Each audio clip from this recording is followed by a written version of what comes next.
Senhor, meus irmãos, sejam muito bem-vindos. Hoje é a nossa primeira aula da carta escrita aos Colossenses. Eu desejava muito estar ao vivo com vocês, mas infelizmente isso não será possível. Nós estaremos então transmitindo essa aula em gravação, mas se você tiver dúvida, se você tiver algo a compartilhar conosco, coloca nos comentários. Clica aqui, curte esse canal, porque dessa forma o YouTube ele acaba enviando esse vídeo para mais pessoas. E por que eu peço isso? Quando eu vou ministrar a palavra do Senhor em alguns lugares, eu ouço de forma muito comum pessoas me dizerem que não conseguem entender a Bíblia Sagrada. E isso é algo, irmãos, que nós precisamos parar. É algo que precisa acabar no meio cristão. Como? Através do estudo da Bíblia Sagrada. É fato que existe um distanciamento cultural entre nós e a Bíblia, existe um distanciamento linguístico, existem algumas diferenças, existem algumas dificuldades que nascem por conta disso, mas essas dificuldades elas podem ser rompidas através de um estudo, podem ser rompidas através de nós buscarmos, nos aplicarmos e buscarmos conhecer mais da palavra do Senhor. Então, esse canal Saber Bíblia, ele foi criado com esse intuito, com o intuito de nós fazermos com que a palavra de Deus ela alcance o maior número de pessoas, o maior número de cristãos e até de pessoas que talvez ainda não confessem a fé em Cristo, para que através da Bíblia Sagrada, através do Senhor Jesus, nós possamos ter a nossa vida transformada. Porque entenda que mesmo indo à igreja, mesmo participando de cultos, isto não será suficiente para você ter uma vida plena no Senhor, a não ser o conhecimento da palavra de Deus. E é por isso que eu trouxe o estudo da carta aos Colossenses, porque essa igreja, ela está vivendo uma realidade muito parecida com a nossa igreja, com o que nós vivemos na atualidade. E Paulo ele ensina um caminho, Paulo revela como que nós podemos alcançar uma vida transformada, como que em Cristo Jesus qualquer pessoa pode ter a sua vida mudada e conhecer o nosso Deus de forma profunda. Amém, meus irmãos? Mas antes de nós iniciarmos então essa aula, vamos orar, vamos convidar o Senhor para estar aqui conosco. Eu não sei em que momento você está assistindo essa aula, eu não sei se você está no seu trabalho, eu não sei se você está na tua casa, mas eu sei que o Senhor, Ele pode ir aí, que o Senhor está contigo e que Ele pode estar iluminando a tua mente, teu coração, para que essa palavra verdadeiramente venha ter um efeito grandioso na tua vida. Amém? Vamos orar em nome de Jesus. Nosso Deus, nosso Pai, Senhor Jesus Cristo, Pai, nesta tarde eu estou aqui, Senhor, na minha sala, mas Deus, eu sei que nenhum espaço limita a Tua presença. Eu sei, ó Deus, que o Senhor está presente conosco, porque o Senhor mesmo disse que não nos deixaria sós, mas enviaria o Teu Espírito Santo para nos ensinar tudo o que nós deveríamos fazer. Pai, nesta tarde eu te convido, ó Deus, a estar me usando como um canal de bênção para esta pessoa, Pai, que se propôs, que entrou, Senhor, neste grupo de WhatsApp, porque deseja conhecer mais da Tua palavra.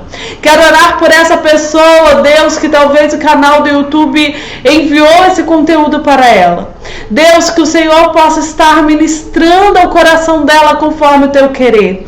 Pai, em nome de Jesus Cristo, que a Tua palavra, que é poderosa para transformar mentes, transformar vidas, neste momento possa estar entrando nos lares, entrando nos serviços, entrando no coração, na mente, Deus, e produzindo fruto. Pai, em nome de Jesus, que este conteúdo venha a ser uma bênção, que este conteúdo, Senhor, venha a ser verdadeiramente reproduzido por cada vida para um efeito transformador. Pai, é o que eu te peço e desde já eu te agradeço em nome de Jesus. Amém e amém. Bom, glória a Deus. Vamos dar início aqui a esta carta de Colossenses e nós já vamos fazer uma introdução aqui de quem seria o autor. Eu coloquei esse slide para você ir acompanhando comigo, mas se você puder também abrir a sua Bíblia, será muito bom. A carta escrita aos Colossenses, ela fica logo depois de Filipenses, está do lado desta e muito próxima também da carta escrita aos Efésios. Isso por quê? Porque ela foi escrita provavelmente no mesmo período. Ela foi escrita, produzida na mesma época. E daí, na época em que foram organizando o cânone do Novo Testamento, ela também foi colocada nesta posição. Bom, a autoria desta carta é dada ao apóstolo Paulo, apesar de nós termos algumas críticas quanto a isso, mas não são críticas com grandes respaldos, daí nós mantermos a crença de que o apóstolo Paulo é o autor desta carta. E ele escreveu provavelmente quando ele estava preso ali em Roma. Ele escreveu esta carta à igreja de Colosso, apesar de não conhecer essa igreja pessoalmente. Olha que interessante. Então, como que Paulo conhece, como que Paulo fica sabendo desta igreja e por que Paulo entra nessa história? Porque provavelmente a igreja de Colosso nasceu por conta de um trabalho missionário que o apóstolo Paulo realizou em Éfeso, na cidade de Éfeso. Lá na obra de Atos, nós veremos que o apóstolo Paulo, ele ficou 3 anos ali em Éfeso e a obra realizada naquele lugar foi tão impactante, foi tão grandiosa, que as pessoas que receberam o evangelho pregado por Paulo, eles começaram a propagar, eles se tornaram propagadores deste evangelho em outras cidades. E isso daqui já traz um ensinamento para nós, porque às vezes Deus vai te falar que Ele vai te levar em muitos lugares, e às vezes nós ficamos assim, meu Deus, mas com uma vida tão pequena como a do ser humano, como eu posso ir a tantos locais? Lógico que hoje nós vivemos a era da tecnologia, que nos dá também esta capacidade, mas muito além disto, entenda que a tua vida, ela produz frutos em outras vidas.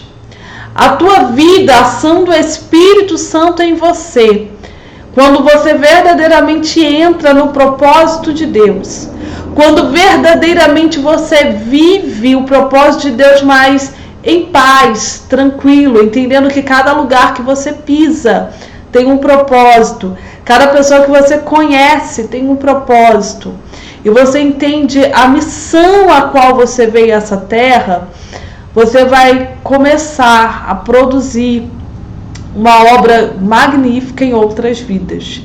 E isso não será pela tua ação, será porque você deixou o Espírito Santo agir na tua vida, e o mesmo Espírito Santo convencerá outras pessoas a também realizarem esta obra. Então, às vezes nós ficamos muito ansiosos, temos às vezes líderes de igreja que acham que precisam dar conta de todas as pessoas.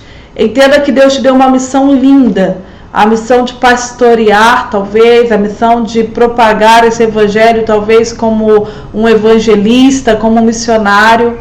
Mas saiba que esta obra é do Senhor e que locais e pessoas que você acha não está tocando, o Espírito Santo está tocando. Então já toma isso sobre a tua vida aqui. Olha que lindo que nós vamos aprender da cidade de Colossos. E Paulo, ele entende que ele teve um papel nesta obra, apesar de nunca ter pisado nessa cidade, apesar de nunca ter conhecido os irmãos, os membros daquela igreja pessoalmente.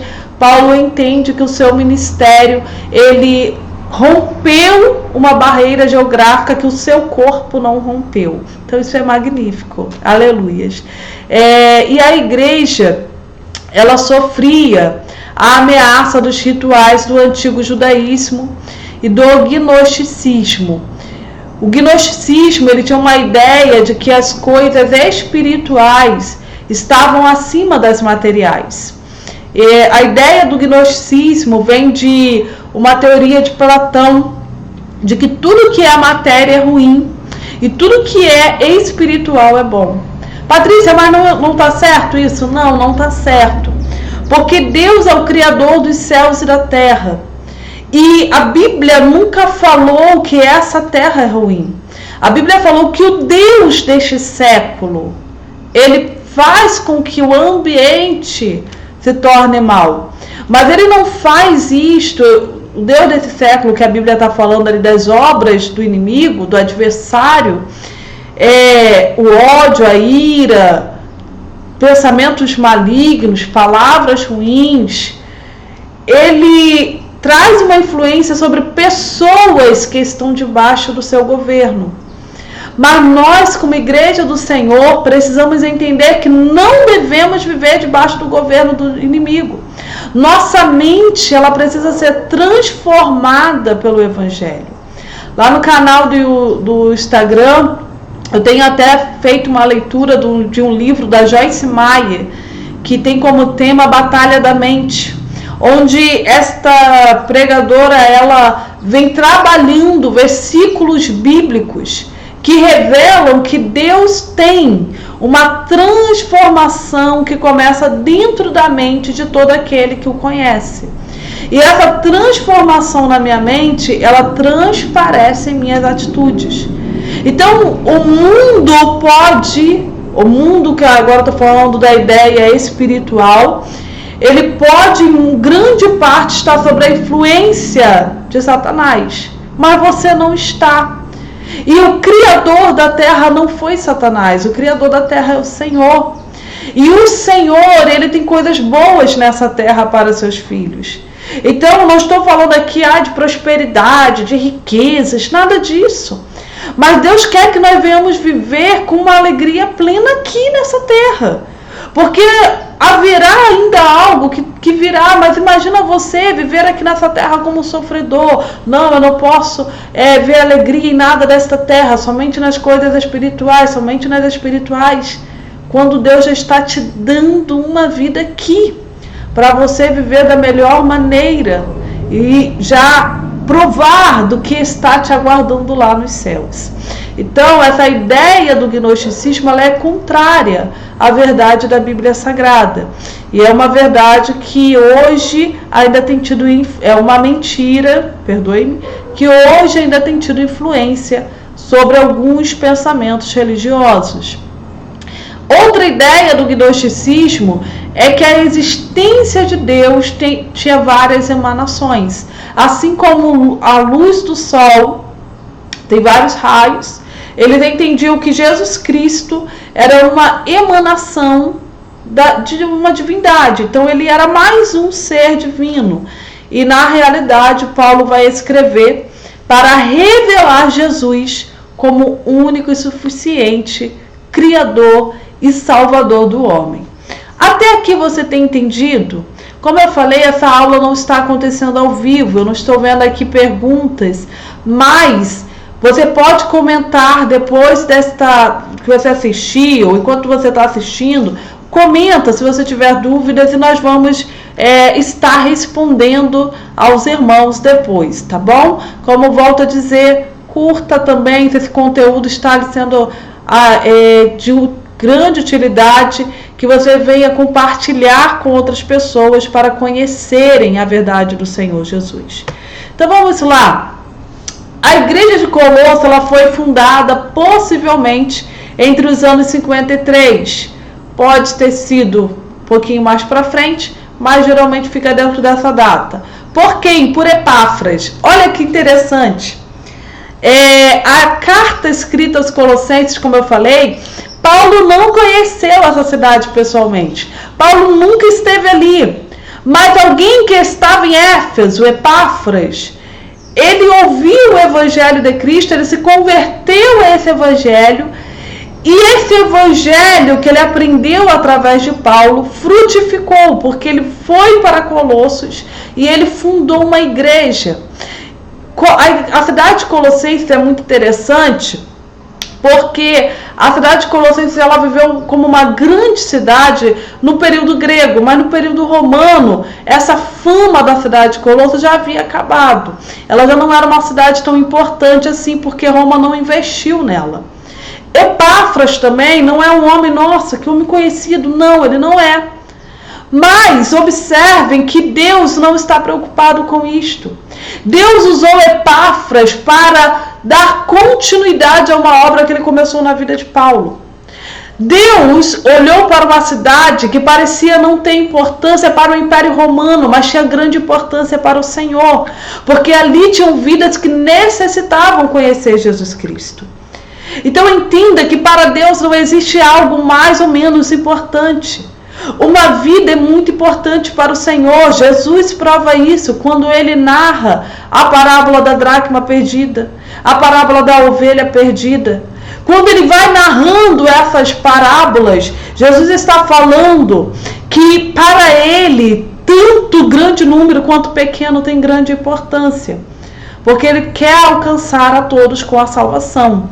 Então, apesar de Epáfras não ser, o apóstolo Paulo, foi ele o fundador da igreja de Colossos. Nem sempre nós teremos um ministério como de A e B, Deus não te chamou para isso. Deus chamou cada pessoa em particular para viver o seu chamado. Deus te chamou para viver o seu ministério. Como, Patrícia? Conhecendo Jesus. Essa carta vai te provar isso. Quando você conhece o Senhor Jesus Cristo, você vive o propósito que Deus tem para você. Não o propósito que Deus tem para outro, mas o propósito que Deus tem para você.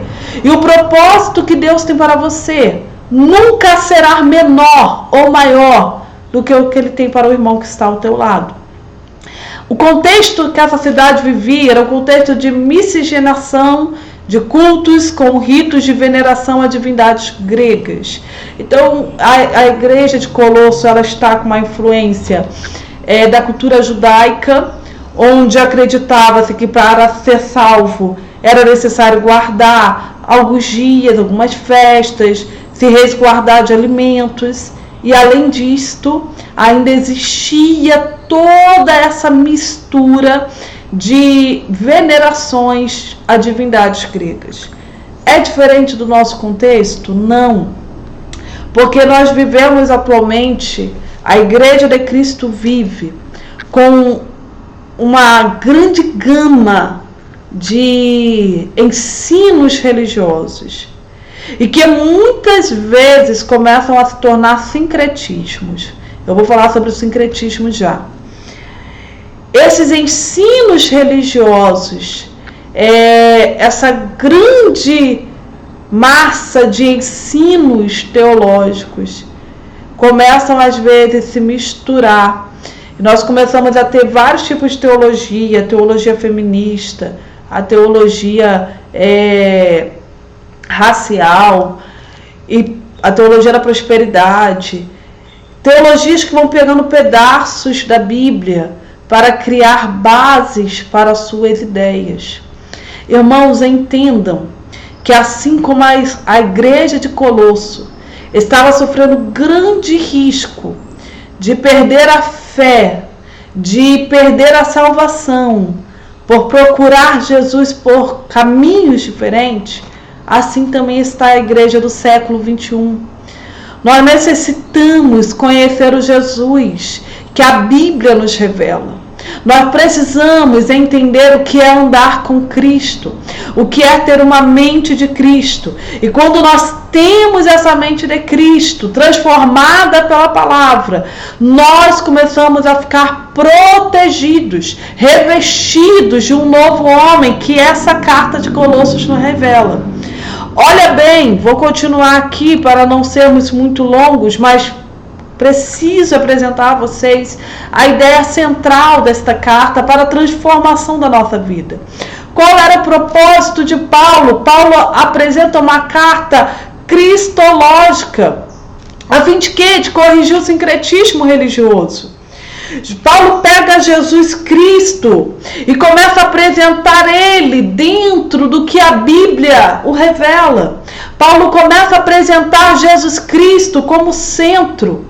Entendam que assim como o Sol, ele é o centro para que todos os demais planetas fiquem em ordem. Assim é Jesus Cristo na vida do crente. Quando eu tiro Jesus desse centro, eu coloco alguma coisa ali. Eu posso colocar a igreja, eu posso colocar a família, eu posso colocar o dinheiro, eu posso colocar alguém naquele trono que só pertence a Jesus. E quando eu faço isso, eu tiro da ordem toda a minha vida. Eu tiro da ordem todos os propósitos.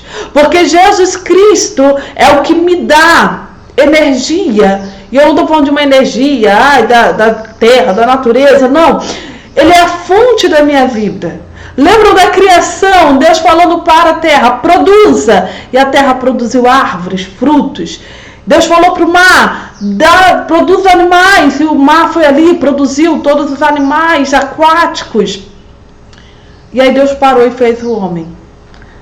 Certa vez eu vi isso é lindo, é verdadeiro. Tira o peixe da água, o peixe morre. Tira a árvore da terra, a árvore morre.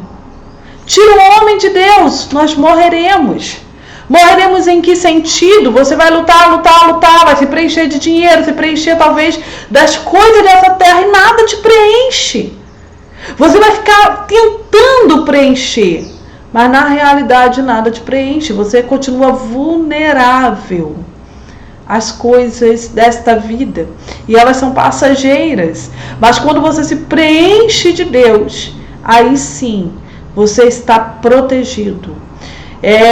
Um jovem da minha igreja fez algo lá muito interessante. Ele pegou uma bexiga, encheu ela de água e ele pegou um pouquinho de fogo, esqueci o nome daquele negócio que a gente acende fogo no fogão, sem ser o fósforo, e ele colocou e acendeu e aquela bola não estourou.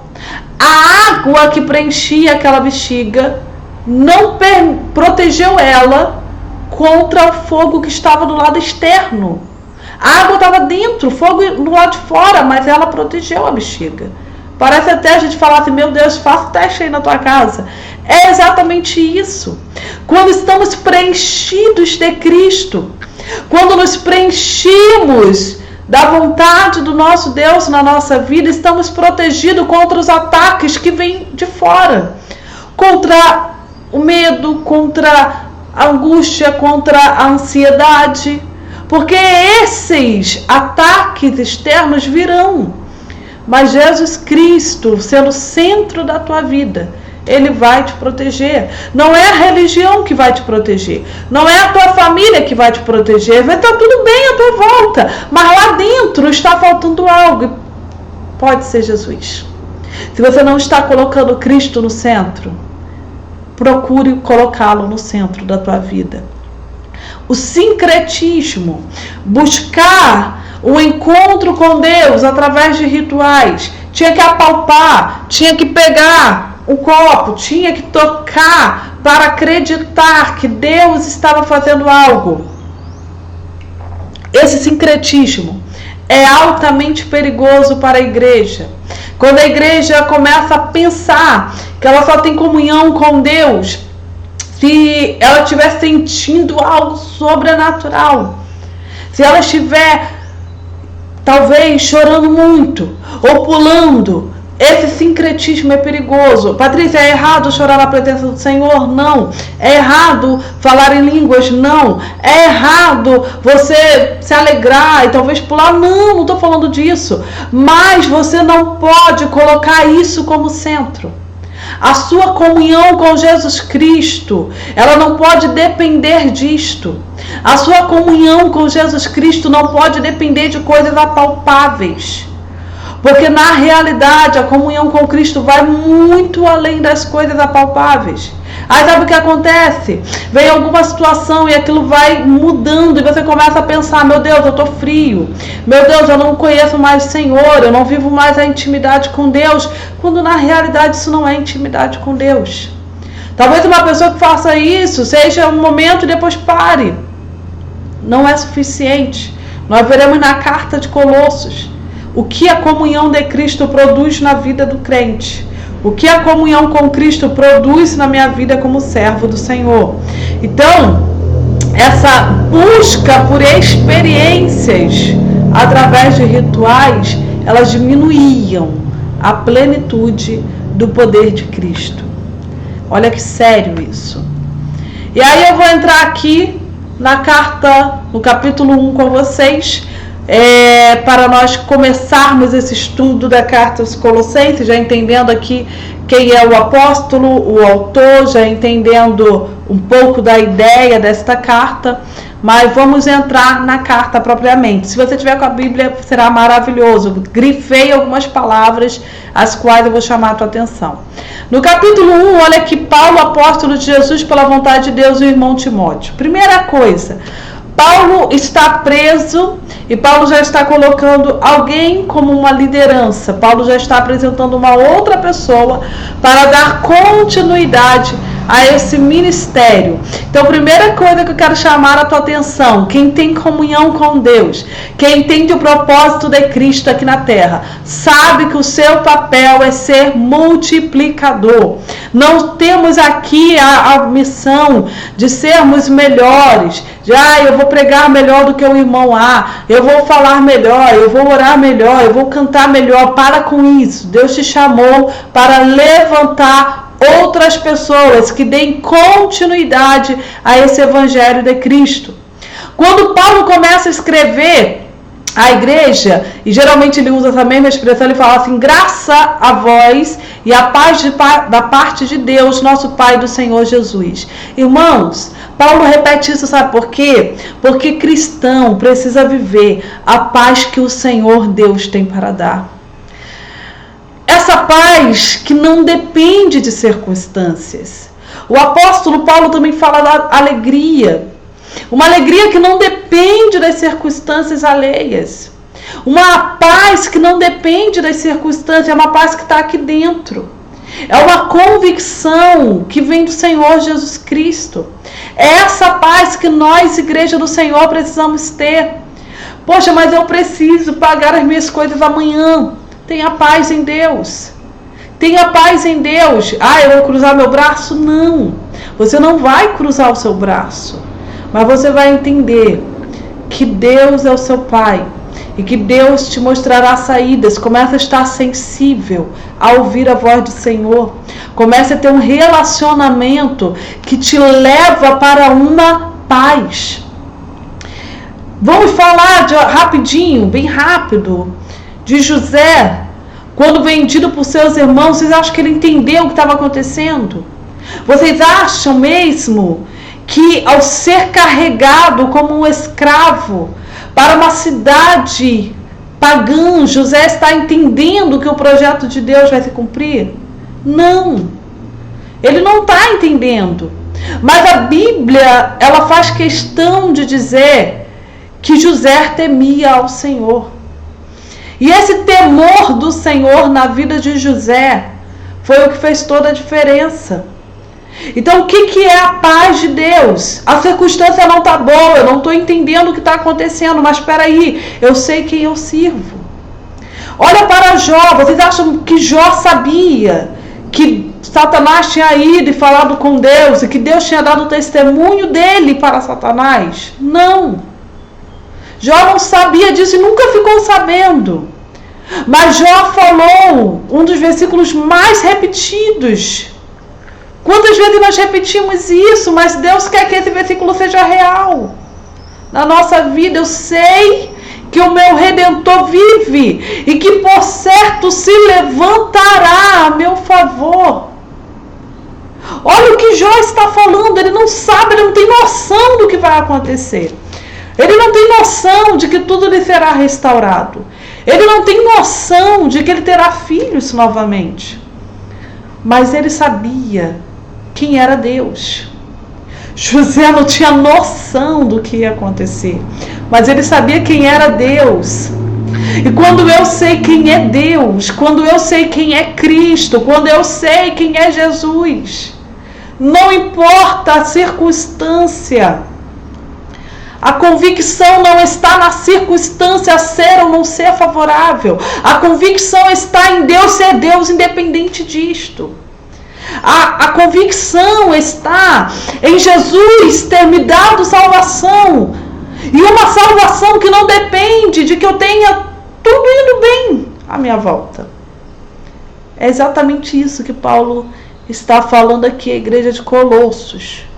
E aí ele fala que está orando por essa igreja. E olha o que ele fala no verso 4. Porquanto ouvimos da vossa fé em Cristo Jesus e do amor que tendes para com todos os santos. Patrícia, mas você disse que era uma igreja que estava vivendo um sincretismo, que estava vivendo uma religião com misturas de rituais pagãos. Sim, mas o apóstolo Paulo não chama atenção para isso. O apóstolo Paulo, ele começa de uma forma bem mais tranquila.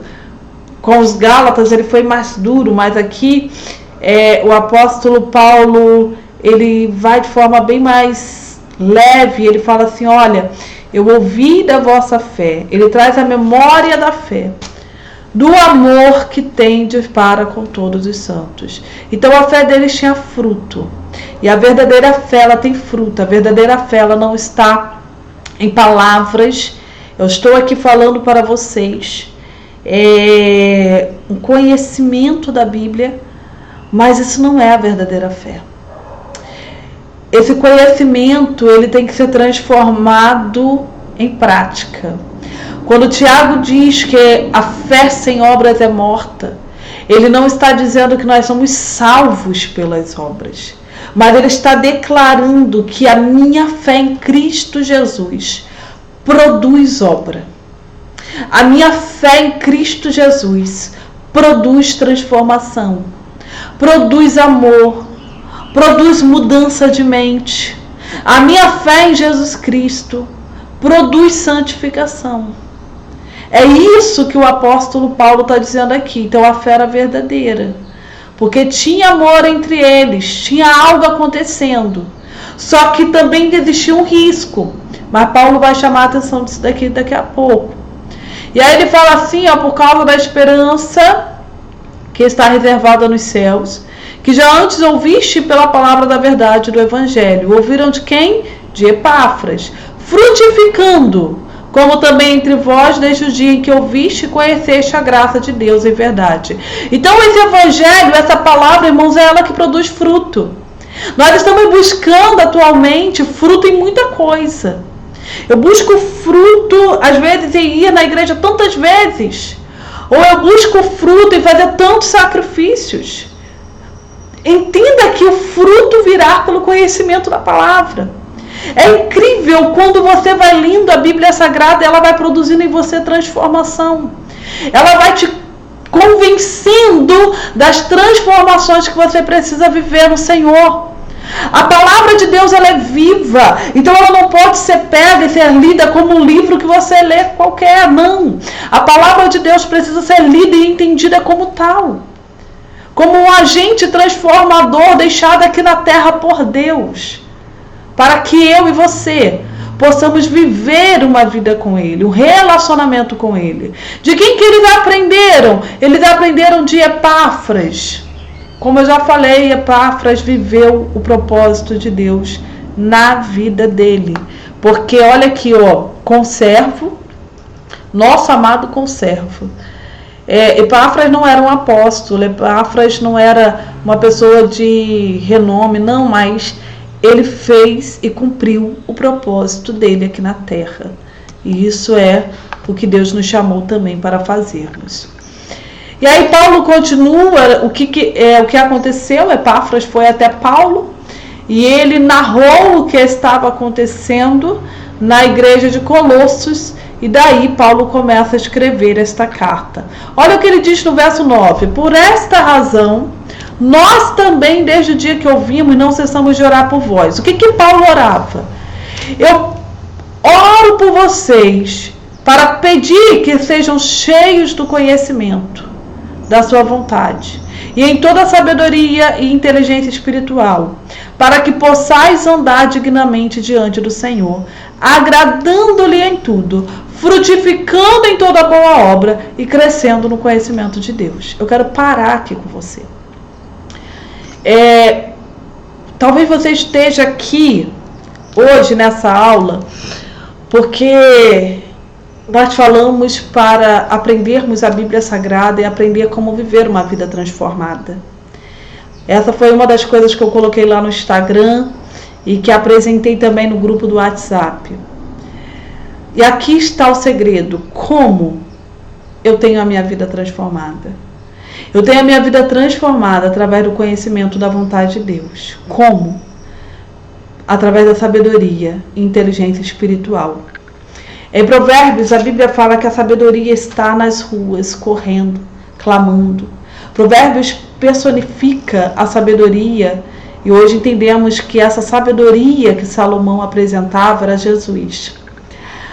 É interessante porque a Bíblia fala que antes de Salomão e nem depois houve nenhum homem tão sábio como ele. E verdadeiramente não houve. E talvez você esteja pensando, mas Patrícia, Jesus foi mais sábio. Não, Jesus não foi mais sábio. Jesus é a sabedoria. Quando Salomão escreve sobre a sabedoria, Salomão está personificando a sabedoria. Salomão está falando da sabedoria como uma pessoa que quer se relacionar. E o Antigo Testamento, ele é composto de sombras do Novo. Salomão, ele recebeu um pouco desta sabedoria, que é o próprio Cristo. E Salomão começa a entender que a sabedoria não era um conhecimento, que a sabedoria não era uma inteligência, a sabedoria não era uma teoria, a sabedoria era uma pessoa com a qual se relacionava. E essa pessoa impulsionava Salomão a viver corretamente. Enquanto Salomão se relacionava com Deus, enquanto Salomão ouvia Deus falar, Salomão agiu com grande sabedoria. Por quê? Porque ele deu a mão para ela, porque ele buscou a sabedoria como ouro, como tesouro escondido. Ele buscou a sabedoria como uma pessoa a qual deveria ter um relacionamento. E se você, em nome de Jesus, quer ter a sua vida transformada, se você quer ser um homem, uma mulher sábia na face desta terra, é necessário se relacionar com Jesus e buscá-lo tanto mais quanto você busca o tesouro desta terra. Nós temos nossas necessidades aqui, Deus conhece todas.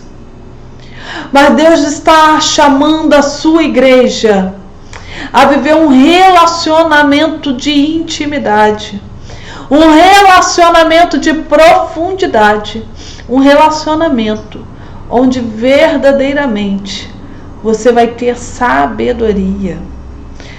Um relacionamento que vai te fazer andar dignamente diante de Deus, agradar a Deus em tudo, frutificar em toda boa obra, tudo que você colocar a tua mão. Entenda que não é dentro da igreja. Nós ligamos muito Deus à igreja, templo. Dentro da igreja oramos, dentro da igreja louvamos, dentro da igreja sorrimos, abraçamos todo mundo, perdoamos todo mundo. Mas o relacionamento com Cristo, ele ultrapassa isso. E ele te faz produzir fruto em toda obra, tudo que você coloca a mão. No seu trabalho, na sua casa, como mãe, como pai, como chefe, como empregado, como filho. Deus te faz produzir fruto. Crescendo em conhecimento de Deus. Como eu vou crescer em conhecimento se eu não buscar? Eu preciso buscar, irmãos, para com isso, de que a Bíblia, ela só é entendida pelos pregadores, pelos pastores, pelos líderes. Não, a Bíblia Sagrada, ela foi criada, foi guardada para ser lida e entendida por todo cristão, por todo homem na face da terra que verdadeiramente crê e confessa Jesus como Salvador. A Bíblia Sagrada foi guardada para isso. E aí Paulo, no versículo 3, ele diz assim: o qual nos tirou da potestade das trevas, nos transportou para o reino do Filho do seu amor, em quem temos a redenção pelo seu sangue, a saber, a remissão dos pecados. Eu sei que a aula já está ficando bem longa até aqui, mas eu preciso só terminar aqui com vocês. Olha o que Deus faz na minha vida. Deus não me leva apenas para uma vida religiosa, de sentar 2, 3 vezes num banco e ouvir alguns sermões. Não. Deus me tirou das trevas. E quando a Bíblia fala que Deus me tirou das trevas, lá em João, no capítulo 1, lá em João capítulo 1, vou ler rapidamente com você. Olha o que a Bíblia revela.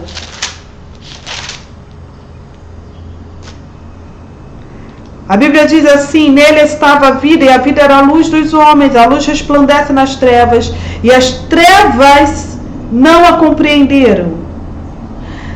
Olha bem, a luz resplandece nas trevas, e as trevas não a compreenderam. Aqui ele está falando dos judeus na sua mente obscurecida.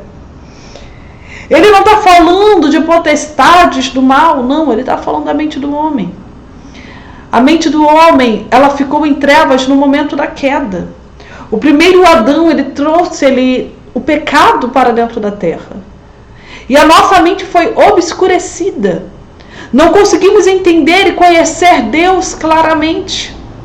Eu não posso fazer isso com nenhuma ferramenta humana. Eu não posso fazer isso com jejuns. Eu não posso fazer isso com sacrifícios. Eu não posso fazer isso ao subir montes, ou ao descer vales, ou ao fazer determinados tipos de preces. Não. A única maneira de ter a minha mente iluminada é através da luz. E quem é a luz? Jesus.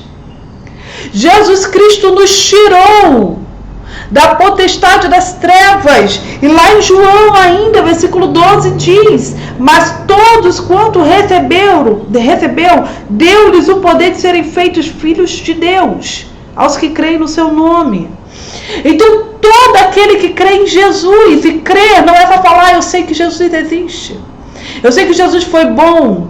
Não, quando eu creio em Jesus, eu me relaciono com Jesus. E quando eu me relaciono com Jesus, essas trevas da minha mentalidade, essas trevas que me impedem de alcançar o reino de Deus, essas trevas que me impedem de conhecer Deus profundamente, elas são retiradas, elas caem por terra, e eu vivo o que Paulo escreveu aos Romanos: eu sou transformada pela renovação do meu entendimento, e passo a experimentar a boa, perfeita e agradável vontade de Deus.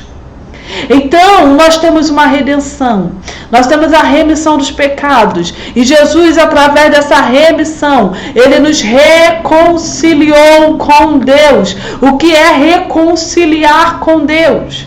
Reconciliar com Deus, ele te levou a viver uma comunhão com o Senhor. Havia no Antigo Testamento um sacrifício, vou finalizar aqui, um sacrifício, o qual o pecador, a pessoa era chamada assim, não estou falando, apontando o dedo para ninguém, não era isso, mas o qual a pessoa que se considerava pecadora, ela fazia um sacrifício de holocausto para pagar, para cobrir o pecado. E feito este sacrifício, se ela se sentisse perdoada e entendesse o tamanho da bondade de Deus para com ela, ela podia fazer um outro sacrifício, que era o sacrifício da remissão, era o sacrifício da reconciliação. E o que era a reconciliação? Esse é um sacrifício de graças. A pessoa se sentia perdoada, ela não era obrigada a fazer isso, mas ela se sentia tão abraçada pela bondade de Deus, que ela levava um outro cordeiro até o sacerdote. E agora, o sacerdote é aquela pessoa, após imolar, derramar o sangue, entregar a gordura ao Senhor, eles se reuniam, eles sentavam-se à mesa e eles comiam daquele animal. Se você não sabe, somente o sacerdote podia comer dos animais sacrificados. Mas no sacrifício da reconciliação, que era o sacrifício de graças, a pessoa, o pecador, ele podia comer da carne e ainda podia convidar outros a comer. Sabe por quê? Porque o sacerdote representava Deus. E é como se aquela figura, sombras das coisas que ainda viriam, estivesse dizendo que Deus, que agora eu, perdoada pelos meus pecados, pelo sacrifício do holocausto, agora eu me sinto tão perdoada, que eu sei que eu posso me assentar à mesa e ter comunhão com o meu Deus. Olha o que Paulo está falando aos Colossos. Jesus Cristo, que está acima dos céus e da terra, que criou tudo e tudo está debaixo da sua autoridade. Esse Jesus que não é uma emanação de Deus, mas é o próprio Deus. Esse Jesus que não é um anjo com suas limitações, não. Ele é Deus e adorado pelos anjos. Esse Cristo te reconciliou para você viver uma comunhão com Deus que não depende de você. Essa comunhão é adquirida tão somente por causa da bondade de Deus. E você tem direito de sentar-se à mesa do Rei e comer com Ele. Eu quero terminar esta aula te trazendo à memória esse privilégio que você tem. Eu não sei como você está se sentindo hoje, talvez você esteja se sentindo maior dos pecadores, mas a história me conta a história de um moço chamado Mefibosete, filho do rei Saul, filho do rei Jonatas, que era filho de Saul. Mefibosete sofreu um acidente quando seu pai e seu avô morreram em guerra. Ficou aleijado dos pés. Entenda que não foi das pernas, foram dos pés. E quando o rei Davi chamou Mefibosete para sentar-se à mesa, Mefibosete falou assim: por que você se lembra de um pobre cachorro? Mas Davi não o via como um cachorro, Davi o via como filho do rei, com direitos, com propósito aqui na terra. Você não é mais um na criação, você é a coroa de Deus na criação. E Deus te criou e te reconciliou com Ele através do Senhor Jesus. Você não depende de rituais para chegar até Deus. O Cristo já pagou pelos seus pecados. Jesus já te reconciliou com Deus. Jesus já fez isso. E da próxima aula que nós teremos amanhã, nós vamos falar sobre essa reconciliação, sobre o poder dessa reconciliação, o que acontece através dela. Mas eu já quero concluir essa aula só te levando a entender que um dos direitos que a reconciliação te dá é sentar-se à mesa. E sentar-se à mesa, eu estou falando de ter comunhão com Deus. E ter comunhão com Deus vai muito além de rituais. Então que através dessa aula você possa entender que você não precisa de sincretismo. Você não precisa palpar, mas você precisa ter Jesus no centro da tua vida, para que todas as demais áreas estejam em ordem. Quando Jesus está no lugar que Ele deve estar, que é o trono da tua vida, todas as áreas da sua vida estarão em ordem. E você vai experimentar a boa, perfeita e agradável vontade de Deus. Amém, meus irmãos? Irmãos, em nome de Jesus, nós estamos finalizando nossa primeira aula da Carta aos Colossenses. E eu quero te convidar, fica conosco nessa jornada, não se deixe desanimar. Jesus é o centro de todas as coisas e Ele também será da tua vida, e em nome de Jesus você vai experimentar coisas novas após este tempo com o Senhor de conhecimento da palavra dele. Se você ainda não está no grupo do WhatsApp, põe aqui nos comentários, quero saber Bíblia. O pessoal do grupo do WhatsApp vai receber esse material em PDF, já recebeu o mapa mental da carta escrita aos Colossenses. Não perca essa oportunidade de receber esse material. É um material que está sendo oferecido de forma gratuita para você depois também estar estudando em sua casa. E leia essa carta nessa semana e fica conosco em nome de Jesus Cristo. Compartilhe esse conteúdo com mais pessoas. Abençoe mais vidas, abençoe esse canal através da curtida e através do compartilhamento. Amém, meus irmãos? Que Deus possa nos abençoar grandemente nessa jornada. Deus os abençoe em nome de Jesus.